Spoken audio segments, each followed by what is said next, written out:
നന്മയും തിന്മയും ഖൈറും ശർറും അല്ലാഹുവിൽ നിന്നാണെന്ന് വിശ്വസിക്കുന്നവനാണ് യഥാർത്ഥ വിശ്വാസി. അങ്ങനെ വിശ്വസിക്കുന്ന ഒരു വിശ്വാസിക്ക് ഉരുൾപൊട്ടൽ എന്നല്ല, എത്ര വലിയ ദുരന്തം വന്നാലും അല്ലാഹുവിൽ തവക്കുലാക്കാനുള്ള ഈമാൻ ഉണ്ടാകും. എന്തെങ്കിലും അപകടങ്ങൾ പ്രയാസങ്ങൾ വരുമ്പോഴേക്കും അല്ലാഹുവിനെ കുറ്റപ്പെടുത്താൻ നിൽക്കുകയാണെങ്കിൽ ഏറ്റവും കൂടുതലായി അല്ലാഹുവിനെ കുറ്റപ്പെടുത്തേണ്ടി വരിക അല്ലാഹുവിന്റെ പ്രവാചകന്മാരായിരിക്കും. കാരണം അവർക്കല്ലേ അല്ലാഹു ഏറ്റവും കൂടുതൽ പരീക്ഷണം നൽകിയത്. അല്ലാഹുവിന്റെ റസൂലിന് അല്ലാഹു എത്ര പരീക്ഷണം നൽകി.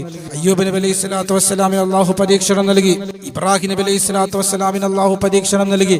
ഒരു മനുഷ്യൻ പോലും ഇല്ലാത്ത പ്രദേശത്ത് തന്റെ ഭാര്യയെയും മകനെയും തനിച്ചാക്കിയിട്ട് ഹിജ്റ പോകാൻ വേണ്ടി ഇബ്രാഹിം നബിയോട് പറഞ്ഞു. ഇബ്രാഹിം നബി അലൈഹി സ്വലാം അവിടെ പറഞ്ഞത്, അല്ലാഹുവേ നീ എന്ത് ക്രൂരനാണ് എന്നല്ല, മറിച്ച് ഖലീലുല്ലാഹി ഇബ്രാഹിം നബി അലൈഹി സ്വലാത്തു വസ്സലാം ഉരുവിട്ടത് ഹസ്ബുനല്ലാഹു വ നിഅമൽ വക്കീൽ എന്നായിരുന്നു.